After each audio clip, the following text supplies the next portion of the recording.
Señor, te damos muchas gracias porque podemos estar aquí a tu lado. Muchas gracias, Señor, por esta reunión. Te queremos pedir que guíes a Miguel en cada una de las palabras, que toquen nuestros corazones, que podamos estar atentos y sobre todo, Padre mío, que podamos estas enseñanzas aplicarlas a a nuestras vidas. Ayúdanos, Padre mío, a entender todos estos misterios y todos estos versículos que hablan de tu Trinidad, Señor, parte fundamental, Señor, en el entendimiento de este Dios vivo. Señor. Gracias, gracias.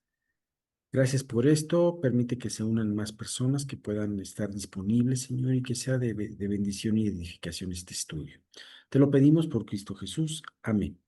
Amén. Amén. Amén. Bueno, entonces, como les decía, Está eh, maravilloso. este estudio es la Trinidad. Nosotros sabemos que no hay como tal un versículo que hable de la Trinidad. Sin embargo, dentro de muchos textos que hay en la palabra de Dios, que es los que vamos a estudiar uno por uno, es donde se ve la acción de las tres personas de la Trinidad. Nosotros sabemos, y digo, es muy importante para nosotros la comprensión de esto, porque como sabemos teóricamente, los tres son uno y cada uno tiene una forma de actuar diferente, pero a la vez son tres personas diferentes con un mismo, con una misma identidad, con un mismo propósito. Por eso es que Dios es uno, manifestado en tres personas, y cada una de las personas de la Trinidad tiene su función, como vamos a ver. Entonces, el pasaje que vamos a ver es Romanos 8:9, que dice: "Mas vosotros no vivís según la carne, sino según el Espíritu, si es que el Espíritu de Dios mora en vosotros, y si alguno no tiene el Espíritu de Cristo, no es de él".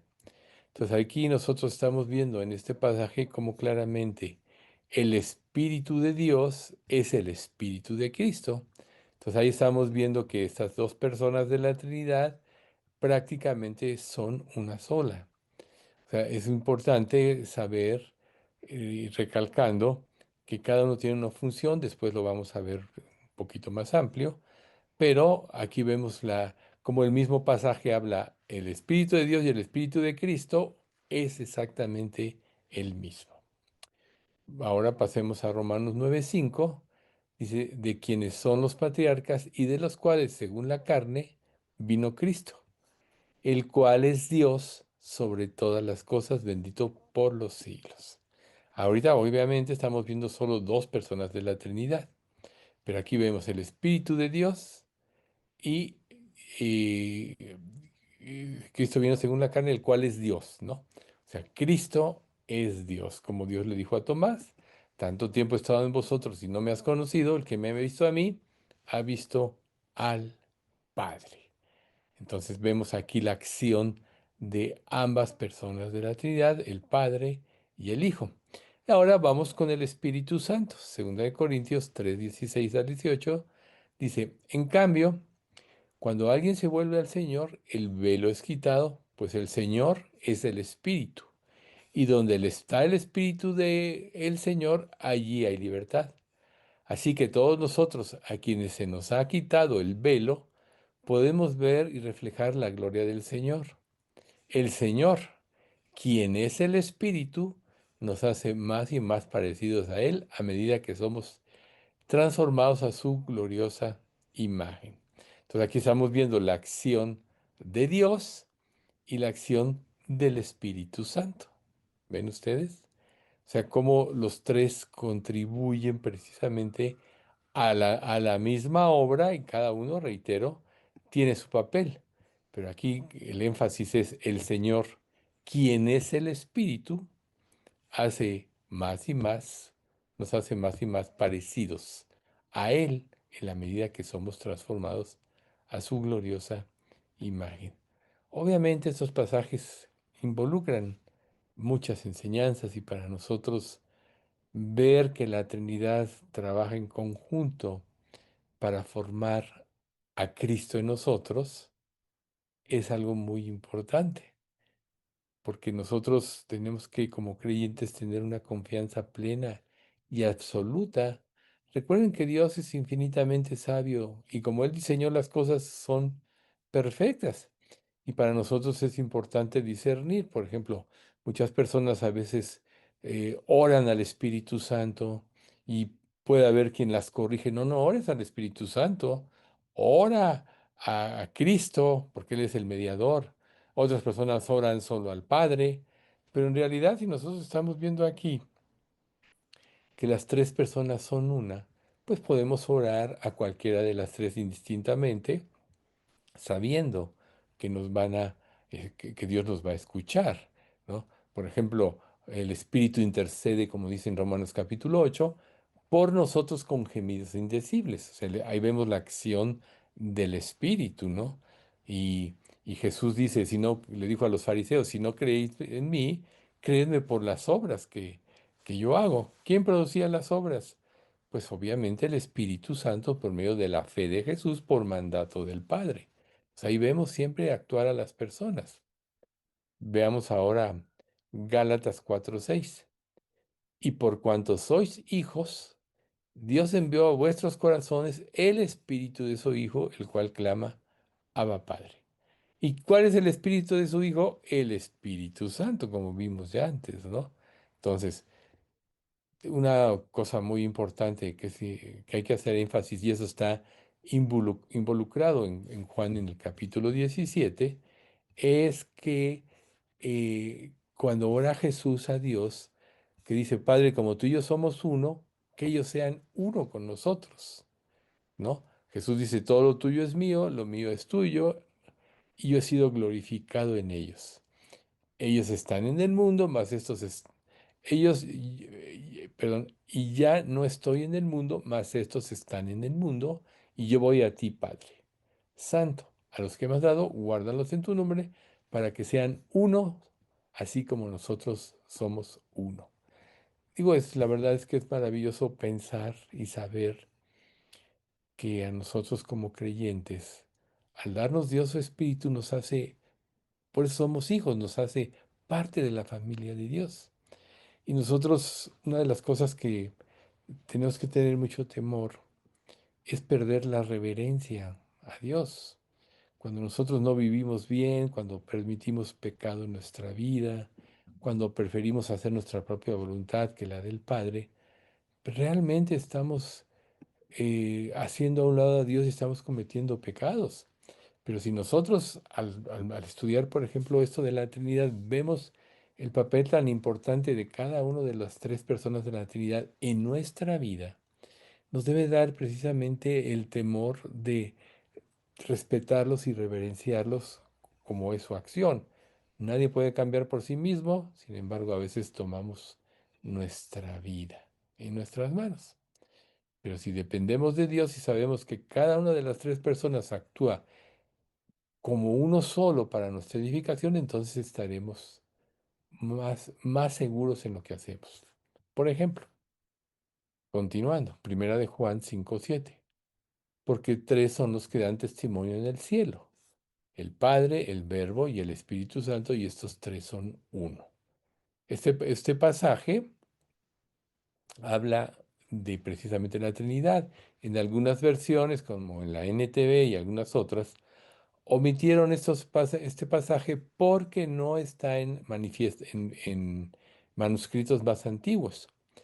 Pero hay dos textos muy importantes sobre los cuales se estudia, pero el más fiel es el Textus Receptus.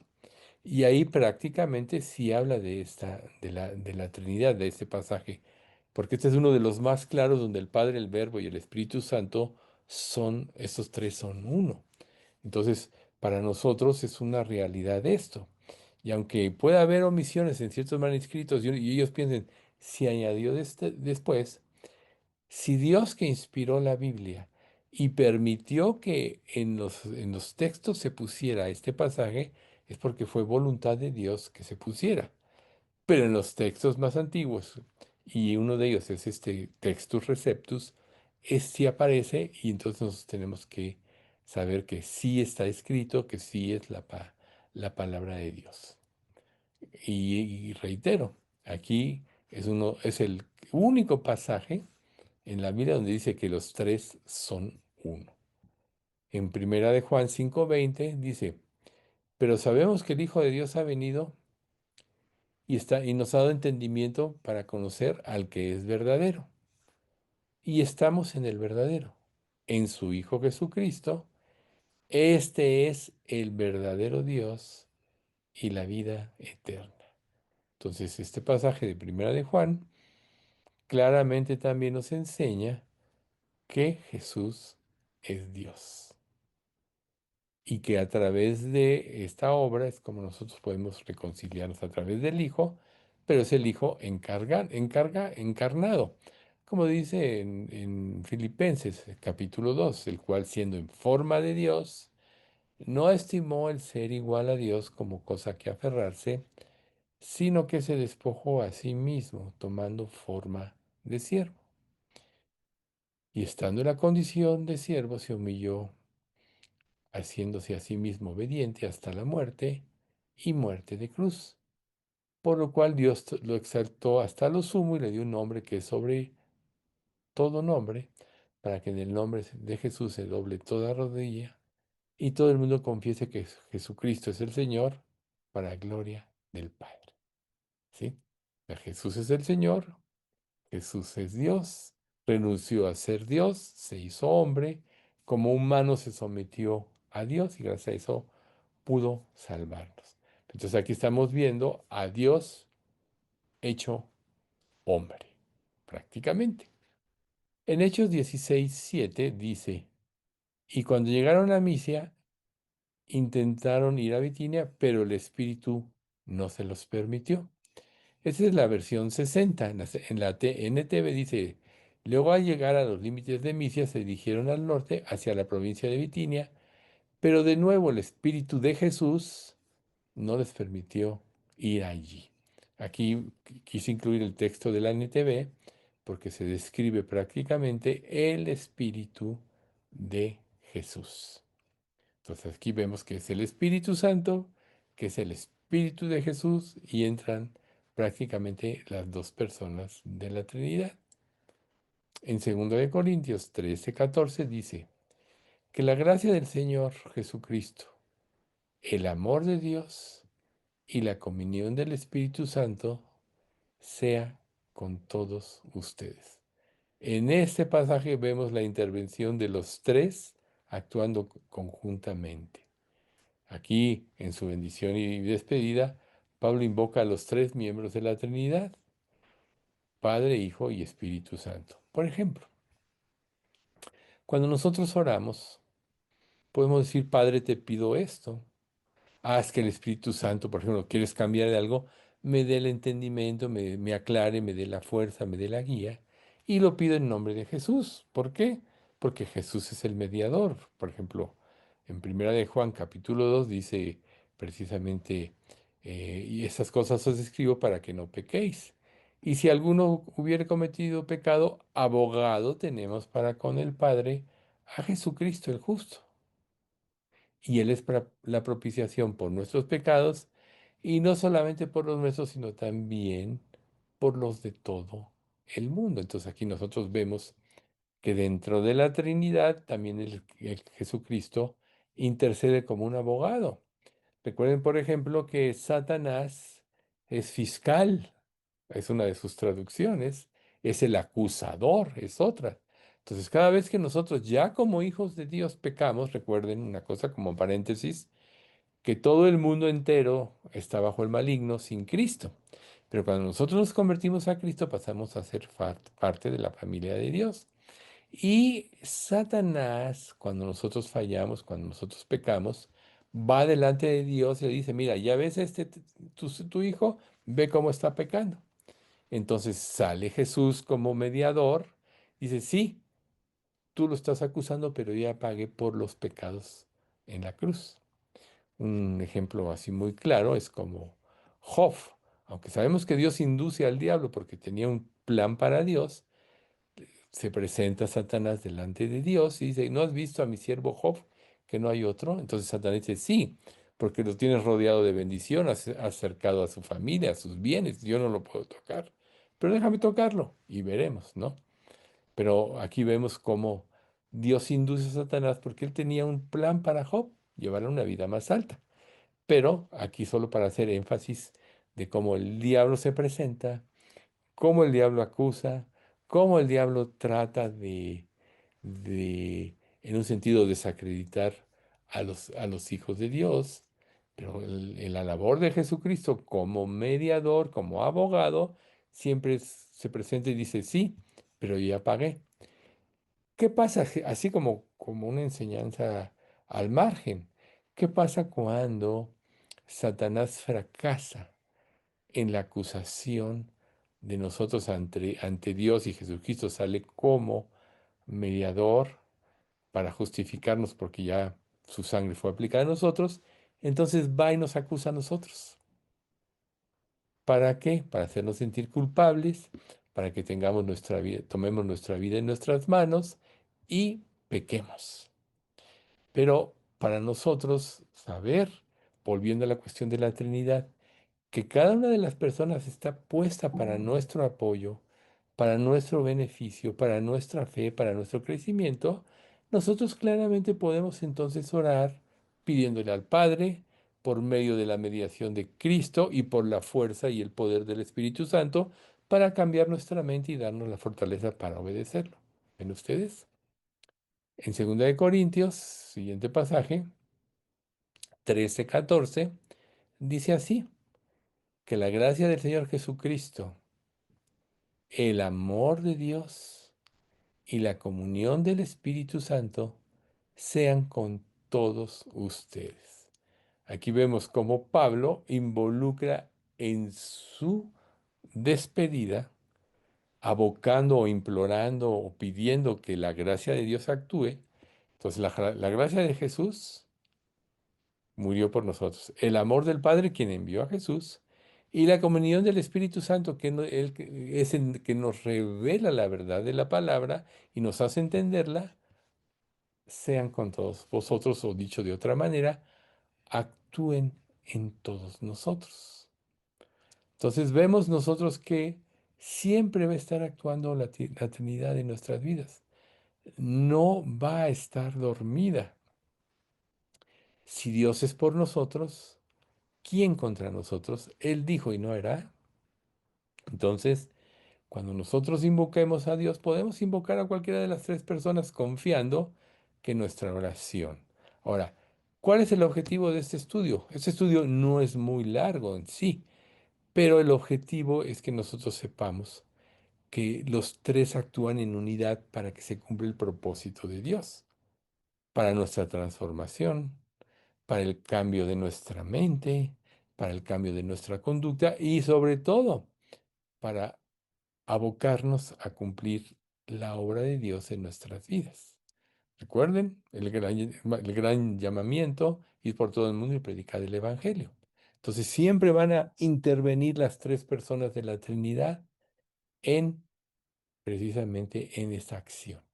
Entonces nosotros tenemos que saber esto, que la Trinidad siempre va a actuar a nuestro favor, que no importa que involucremos a alguno solo de los tres, Dios siempre va a actuar. Pero cuando nosotros ya tenemos un conocimiento como este, entonces podemos, así como Pablo en esta despedida, que la gracia de Cristo murió por nosotros, el amor de Dios que envió a Cristo y la comunión del Espíritu actúan. Tú puedes orar en esos términos. Cuando Jesús, por ejemplo, le enseñó a orar a sus discípulos, ¿a quién invocó primero? Padre nuestro que estás en los cielos, ¿no? Y le da su lugar, santificado sea tu nombre. O sea, Él es santo, santo. Venga tu reino. ¿Cómo viene el reino? Por la obra de Jesús. Hágase tu voluntad como en el cielo, también en la tierra. Dios es soberano sobre toda su creación, ¿sí? El pan nuestro de cada día, dánoslo hoy. Suple todas nuestras necesidades, ¿sí? Eh, Perdónanos nuestras ofensas como perdonamos a los que nos ofenden o a nuestros deudores. Ahí está, precisamente, si Jesús nos perdonó, como dice la misma Escritura, nosotros también debemos de perdonar a los otros. Si la persona no se arrepiente, allá ella, pero tú al perdonar te vas a liberar precisamente de cualquier mal pensamiento, cualquier eh, pensamiento, situación que pueda quitarte la comunión con Dios. Entonces, invocar a cada persona en el orden debido, claro que es lícito, ¿no? Entonces, eh, aunque reitero, aunque el término Trinidad no está incluido explícitamente en las Escrituras, versículos como estos muestran, y lo que Pablo revela, que los que creían y experimentaban la realidad de un Dios trino era conocer su gracia, conocer su amor, conocer la comunión con Dios, y la acción es conjunta. Veamos ahora Lucas 1:35. Respondiendo el ángel, le dijo, esto es a María, el Espíritu Santo vendrá sobre ti, y el poder del Altísimo te cubrirá con su sombra, por lo cual también el santo ser que nacerá será llamado Hijo de Dios. Aquí nosotros podemos ver la acción nuevamente de la Trinidad. Aquí, por ejemplo, vale la pena mencionar también la versión NTV que dice, el ángel le contestó, porque María le dijo, ¿cómo será esto? Pues no conozco varón. El ángel le contestó, el Espíritu Santo vendrá sobre ti y el poder del Altísimo te cubrirá con su sombra. Por lo tanto, el bebé, aquí no es el santo ser que nacerá, el bebé que nacerá será santo y será llamado Hijo de Dios. Entonces aquí vemos nosotros, reitero, que el ángel Gabriel menciona la Trinidad dentro de lo que le contesta a María en su duda. A diferencia de Zacarías, que la cuestión de María no era una duda, sino decir cómo va a suceder. Zacarías, cuando le anuncian que van a ser su hijo, que va a tener un hijo en su vejez, etcétera, él sí duda y por eso le dice, no vas a poder articular palabras hasta el día en que se cumpla esto, porque él dudó. María solo dijo, ¿cómo será esto? No tanto como una duda, sino decir, ¿cómo sucederá? Entonces viene la respuesta divina, pero actúan, reitero, las tres personas de la Trinidad.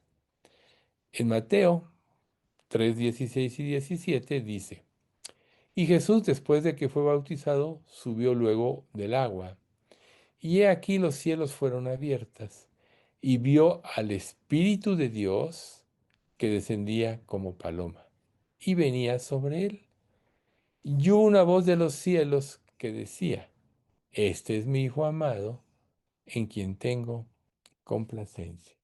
Aquí vemos otra vez que está actuando la Trinidad. El Espíritu desciende como paloma, reposa sobre Cristo y Dios habla desde los cielos, ¿no? Este es mi Hijo amado. Pues vemos otra vez la acción de la Trinidad. Entonces, la presencia de Dios y del Espíritu actúan conjuntamente en el inicio prácticamente del ministerio, porque independientemente de de las bodas de Canaán, que fue el primer milagro de Jesús, a partir de su bautismo y que el Espíritu reposa como paloma en Jesús, el Espíritu Santo empieza el ministerio de Jesús, tan importante. En Mateo 28:19 dice, por tanto, id y hacer discípulos a todas las naciones, bautizándolos en el nombre del Padre, y del Hijo, y del Espíritu Santo. Entonces aquí vemos cómo las tres personas también incluyen en el llamamiento y en la encomienda que Dios hace, ¿sí? Nosotros sabemos bien que el bautismo en agua, una vez que viene la conversión, haciendo alusión de que el bautismo más importante es el bautismo del Espíritu, que es cuando entra en nosotros, cuando nos arrepentimos y creemos, nacemos de nuevo. Luego, las personas creían y se bautizaban, como el eunuco al que le habló Felipe en el camino. Ay, aquí hay aguas, ¿qué impide que yo me bautice? El bautismo post-salvación es un testimonio a la iglesia y al mundo, que hemos muerto a nuestra vida de pecado, nuestra inmersión. Y nuestra emersión es que resurgimos a una nueva vida para servir a Dios. Ese es el objetivo. Es un acto de testimonio, donde prácticamente manifestamos que quedó sepultada nuestra antigua naturaleza y que ahora hemos resurgido para vivir una vida en obediencia. Tendremos nuestra mente antigua, nuestra mente carnal, que luchará por tener el control de nuestra vida. Pero también Dios nos ha ungido, o nos ha dado la mente de Cristo. Recuerden, en 1 Corintios, capítulo 2, más nosotros tenemos la mente de Cristo. Dios nos dio la mente de Cristo para que en la sumisión y obediencia a Dios, ésta gobierna la antigua y la vaya anulando. Cuando una persona, que este es comentario al margen, cuando una persona, un creyente, ya como creyente, no obedece, entonces va a gobernar y regir su vida. Por eso, primera de Juan 1:9, que dice, si cometemos pecado, Él es fiel y justo para perdonar nuestros pecados y limpiarnos de toda maldad. Cada vez que dejamos actuar a nuestra mente antigua, cometemos pecado y se genera maldad. Para eso Dios nos dejó la confesión. La confesión significa que nos arrepentimos, cambio de dirección, cambio de mente, ya no vamos a seguir cometiendo el mismo pecado y Dios nos va a librar de la maldad que produce el pecado, que nos estorbaría para vivir una vida santa y que Cristo sea formado en nosotros. ¿Ven ustedes? Por tanto, aquí interviene también la Trinidad, ¿no?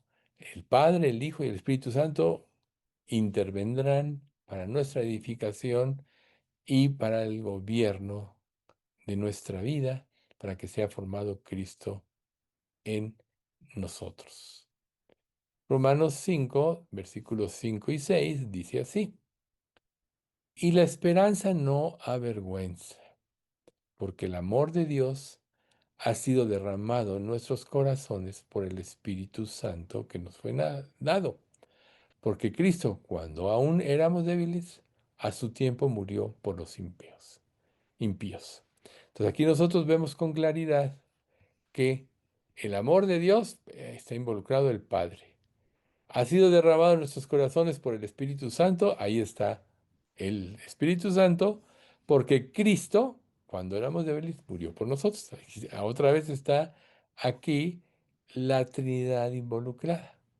Entonces, cuando nosotros, por ejemplo, somos incrédulos y Dios empieza a trabajar en nuestras vidas, porque lo hace aún desde antes de que tomemos conciencia, Dios nos prepara para el momento importante de nuestra conversión y nos permite vivir muchas cosas para que en el momento en que Él nos llame estemos preparados.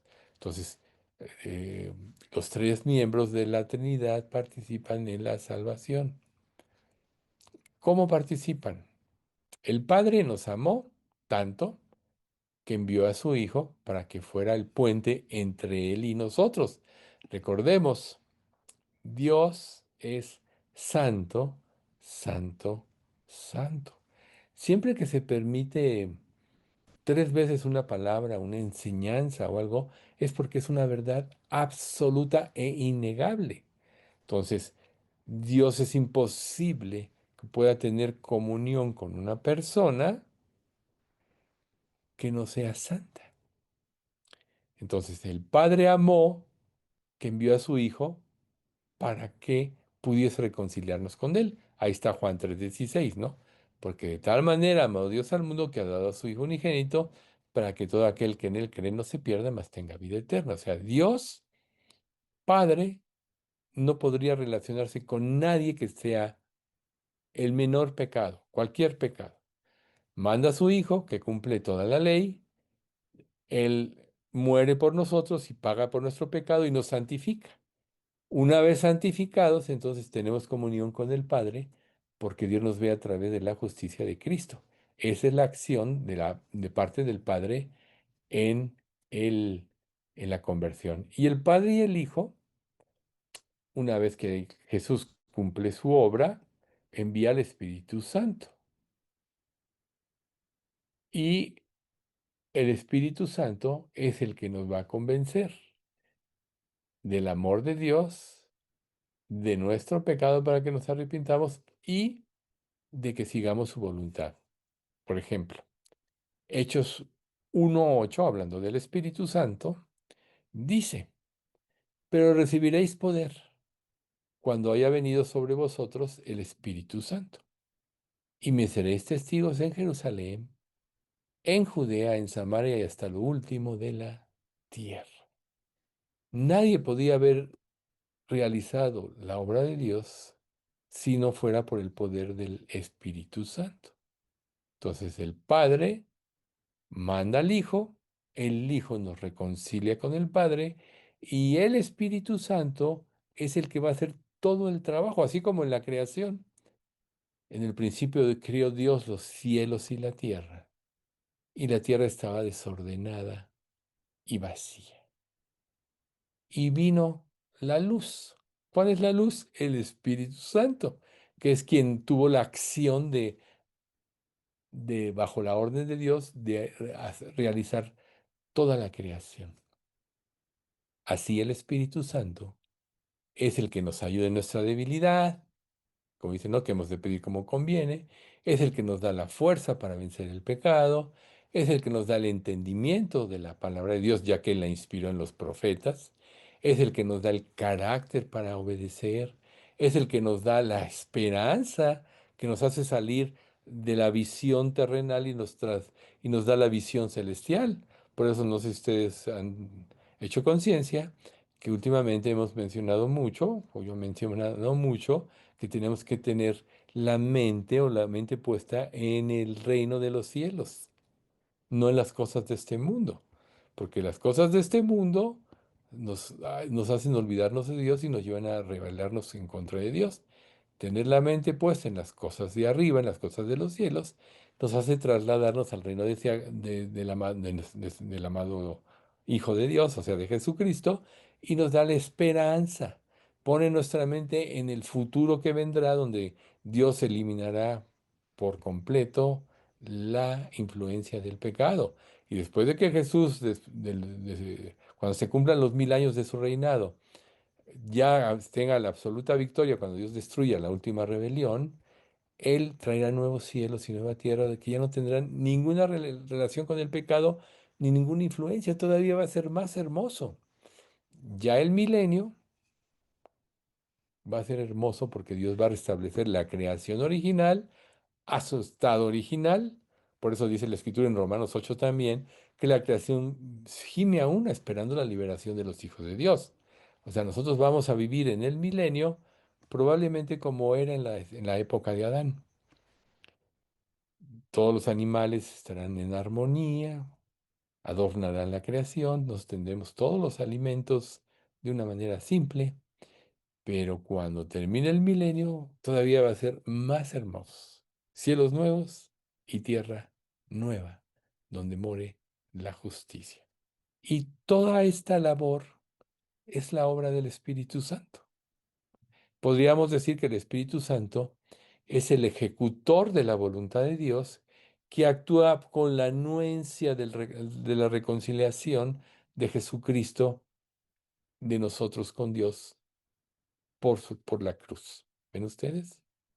Entonces, ¿quién nos convence de pecado? El Espíritu Santo.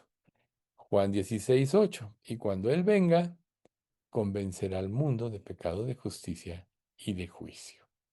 O sea, es el Espíritu Santo el que preparó nuestra mente y nuestro corazón a través de las circunstancias que vivimos, aún a pesar de nuestros errores. Es el Espíritu Santo que cuando se presenta y se presenta la palabra de Dios, nos convence de nuestra condición pecaminosa, ¿no? Por cuando todos pecaron están destituidos de la gloria de Dios. Y es el Espíritu Santo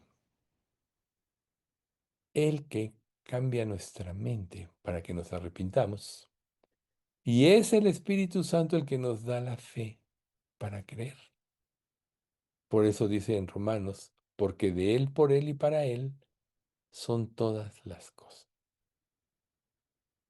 Oh profundidad de las riquezas, de la sabiduría y de la ciencia de Dios. Cuán insondables son tus juicios e inescrutables tus caminos.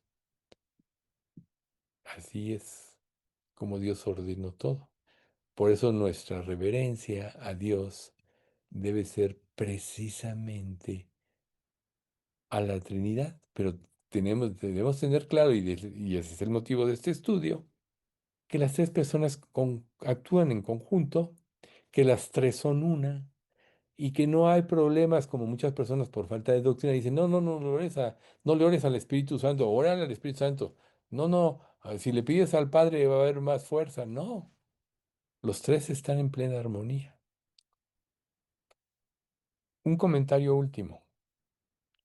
Cuando yo me convertí, leyendo la Biblia, como ustedes saben, cuando yo leí, ya había leído Mateo, ya había leído Marcos, estaba leyendo Lucas.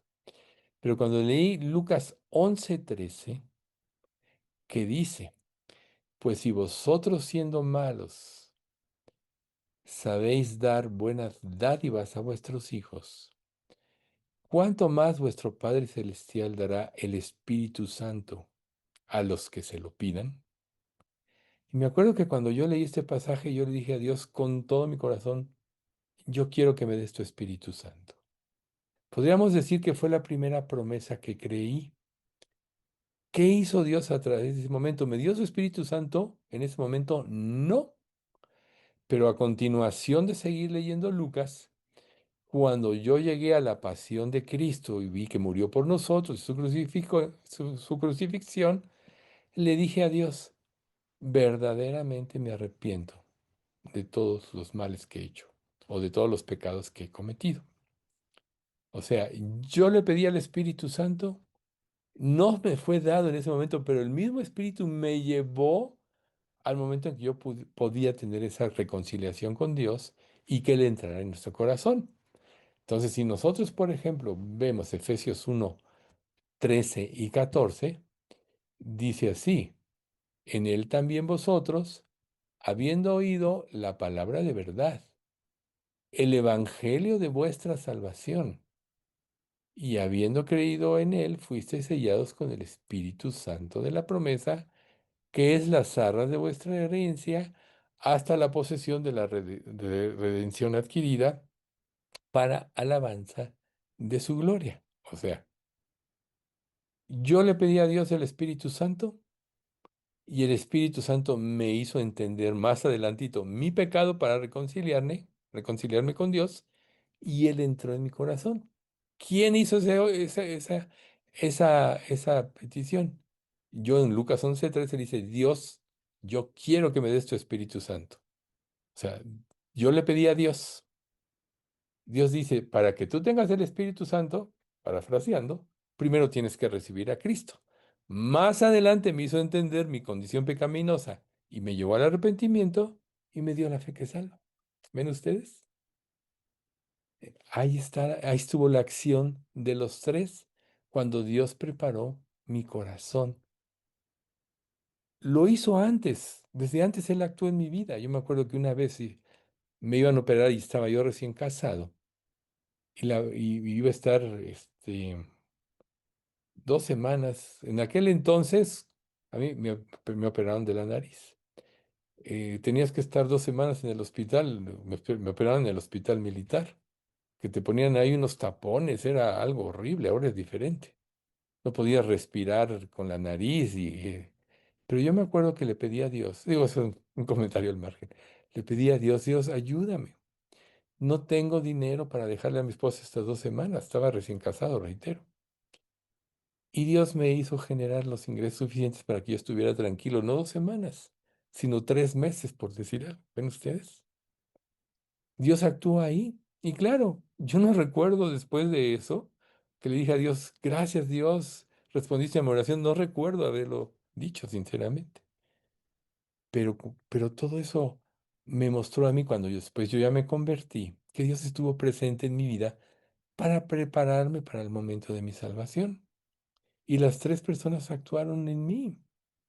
Entonces, para concluir, de este estudio de la Trinidad, siempre van a actuar las tres personas, indistintamente, y cualquiera de las tres personas que tú invoques es la Trinidad, van a actuar los tres de acuerdo al ministerio de cada uno, por decir algo, o la acción de que cada uno tiene.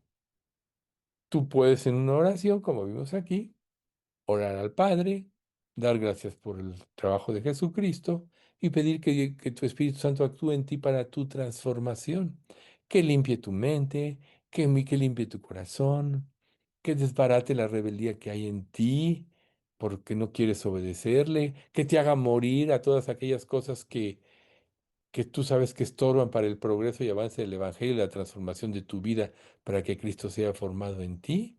Tú puedes pedir de esa manera, por supuesto, pero siempre van a actuar las tres personas de la Trinidad. Entonces, ¿qué nos queda de esto, de toda esta enseñanza? Siempre tenemos que depender de Dios.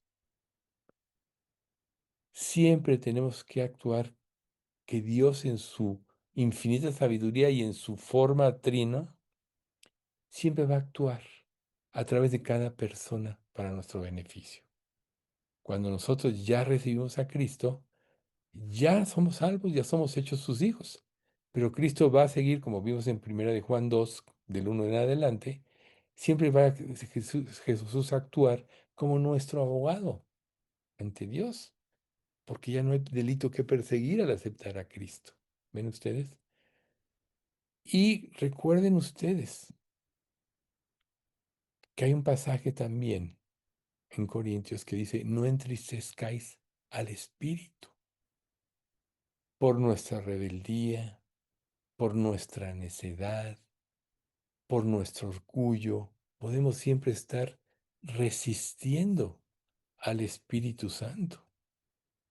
¿Y qué fue precisamente lo que sucedió cuando el, en el libro de Hechos vemos a Esteban eh, decirles a los, a los judíos, vosotros siempre resistís al Espíritu Santo, capítulo 7 de Esteban. O sea, ahí, inspirado por el Espíritu Santo, Esteban les da clases a todos los judíos eh, de su historia, les dice toda su historia, ¿sí? Y después al último, él dice que ellos siempre resistían al Espíritu Santo y ellos crujían sus dientes, ¿sí? Contra él, por eso acabaron apedreándolo. Pero ahí nosotros podemos ver en Esteban la iluminación del Espíritu para para mostrarles a ellos su verdadera condición, ¿sí? Nosotros, Israel resistió al Espíritu Santo y perdió su privilegio de servirle. Por eso los judíos, salvo los judíos que se convierten a Cristo, que es precisamente lo que era y son bastante útiles, por cierto, porque tienen toda la esencia de la ley de Dios y todo eso. Pero los judíos rechazaron a Cristo, entonces Dios nos dio a nosotros los gentiles el ministerio a través de la iglesia de evangelizar al mundo. Pero nosotros no debemos resistir al Espíritu Santo, antes tenemos que doblegarnos a Dios a través de esta tercera persona de la Trinidad. ¿Cómo? Confesando nuestros pecados, reverenciando a Dios Padre, o sea, el temor de Jehová, es reverenciando a Él, reverenciando a su palabra. No quiere decir que la conozcas, sino que lo obedezcas. Por eso Jesús dijo, ¿por qué me llamáis Señor, Señor, y no hacéis lo que yo os digo? No es conocer la palabra, ¿no? No son los oidores de la ley los justos ante Dios, sino los que cumplen la ley, estos serán justificados.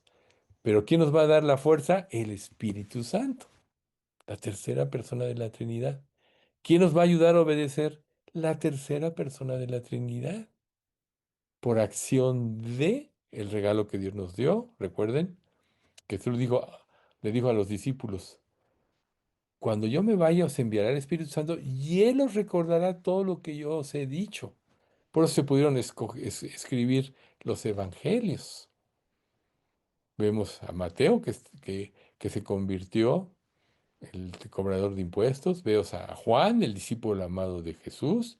Vemos a Marcos, aquel que se separó de ellos en el primer viaje misionero, pero después él actuó y fue el que escribió, fue el primer evangelio, fue el de Marcos, no sé si ustedes sabían.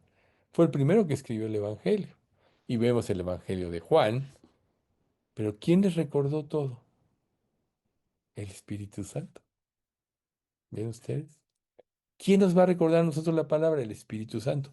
¿Cómo la va a hacer viva? Por medio de la obediencia, por medio de reverenciar a Dios. Entonces, este estudio de la Trinidad es muy importante por esto, para que aprendamos a reverenciar a Dios en sus tres personas y podamos nosotros crecer en la gracia y en el conocimiento de Dios. Dejemos atrás toda nuestra forma de pensar antigua, sepultémosla. Recuerden Lucas 9:62, ninguno que poniendo sus manos en el arado voltea atrás es apto para el reino de Dios. Si realmente veniste a Cristo, ya no puedes voltear atrás. Ten mentalidad del reino. Ve siempre hacia adelante. Depende de Dios para tu cambio. Depende de Dios para vencer el pecado. Depende de Dios para que te dé carácter y voluntad. Depende de Dios para resistir al diablo y las tentaciones que él pone, etcétera. Como dice Pedro, someteos a Dios. Resistid al diablo y huirá de vosotros. 1 de Pedro 5:7. Someteos a Dios, resistid al diablo y huirá de vosotros. Entonces, yo espero que esta enseñanza de la Trinidad nos sea útil para que organicemos nuestra vida y aprendamos a depender más de Dios. Vamos a dar gracias. Padre, te agradecemos mucho por este estudio de la Trinidad. Gracias, Padre, porque tú no te equivocas en la enseñanza que tú traes en cada estudio. Y este estudio, Padre, que hoy acabamos de recibir, que es muy doctrinal, permite que quede grabado en nuestras mentes y en nuestros corazones, para que aprendamos a ver que tú en tus tres personas actúas siempre para nuestra edificación y nuestra transformación. Gracias, Padre, porque fuiste el creador de todas las cosas. Gracias nuestro Señor Jesucristo, porque renunció a ser Dios y se hizo hombre y llegó a la muerte y muerte de cruz para liberarnos de el juicio del pecado. Y gracias, Padre, por la intervención del Espíritu Santo que nos convenció de justicia, de pecado y de juicio. Actúa siempre en nuestras vidas para que seamos cada día más semejantes a Jesús y podamos cumplir la obra. Danos la fuerza para negarnos a nosotros mismos en todas nuestras acciones pecaminosas y egoístas y en nuestro orgullo. Nos sencillos, sumisos a ti, para que tú puedas actuar con poder en nuestras vidas. Bendícenos en lo personal y bendícenos como iglesia, para que cada día la iglesia vaya creciendo y sea edificada más y más, y podamos darte una buena cuenta, Señor, el día que vayamos a tu presencia.